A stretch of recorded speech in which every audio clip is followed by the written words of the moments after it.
We have our edge awning here, and it is a 12-volt awning. You'll have a extend and retract switch, and you can mount that inside or outside the coach. So basically all you do is you press the extend button to extend the awning all the way out. If you press and hold the extend button past the full extension, it'll actually then reverse and roll up backwards, and I'll show you that right here. And you can use this to clean your awning and some other things, but all you have to do is extend it back out, and you'll watch the awning will actually then reverse and then roll back up the way it's supposed to.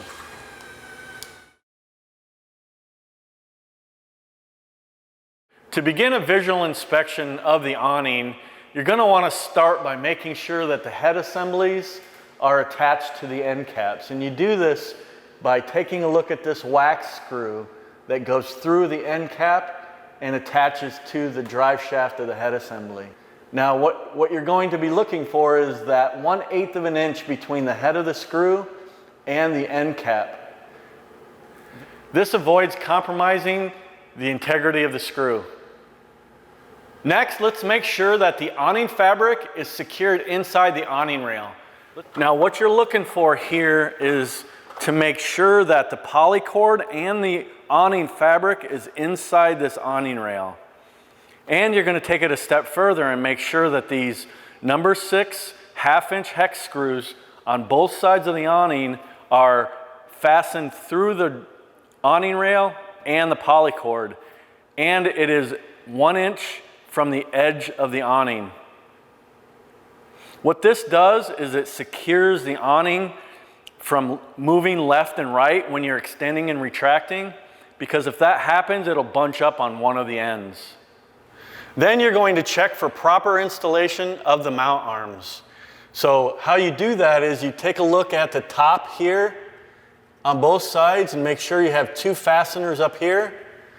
You have 2 fasteners down here in the middle and 2 fasteners down here at the bottom, for a total of at least 6 fasteners in each mount arm.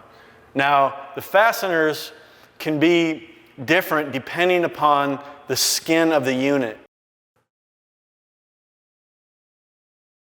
Press and hold the extend button past the full extension. It'll actually then reverse and roll up backwards, and I'll show you that right here. So it'll actually roll that back up. And you can use this to clean your awning and some other things, but extend it back out, and you'll watch the awning will actually then reverse and then roll back up the way it's supposed to. In the event that you lose electric power on your power awning, you're going to want to utilize the manual override feature. Now the first thing you're going to do is you're going to locate that drive head assembly, and on the drive head assembly you'll see a rubber grommet on there. So let me take that off. Put that away. And then what you're going to do is you're going to take a 7/16 socket and place that on the 7/16 inch bolt in there and run it counterclockwise. That'll retract the awning.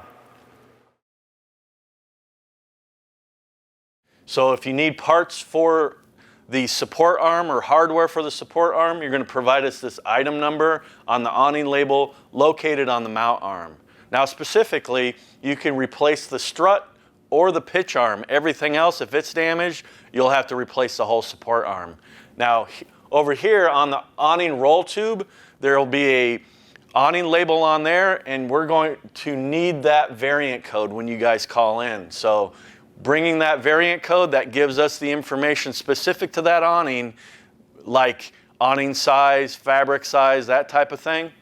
But if for whatever reason that awning label is gone and you can't find it, what you're going to do is you're going to measure from the center line of your left support arm all the way to the center line of your right support arm. And that information is going to give us the information we need to order your roll tube or your fabric.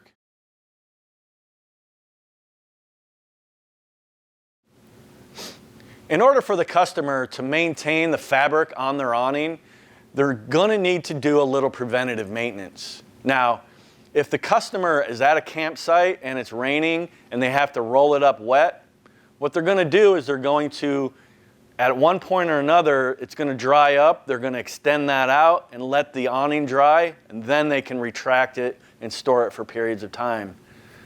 But if they do actually get some mold and mildew on the awning itself, what they can do is they can mix together 5 gallons of water and a 1/4 cup of soap, dish soap, mix that together and liberally put that on the awning, and then they're going to roll the awning up backwards and wait 5 minutes. Then they're going to extend that back out and wash it off with fresh water. That's going to clean the awning off. Now, if they have to do that a few times to get it all off of there, that's fine. But before you store it, let that dry out completely, and you guys will be good to go. Now, if the fabric on your awning needs to be repaired, you can order a repair kit through Lippert Components.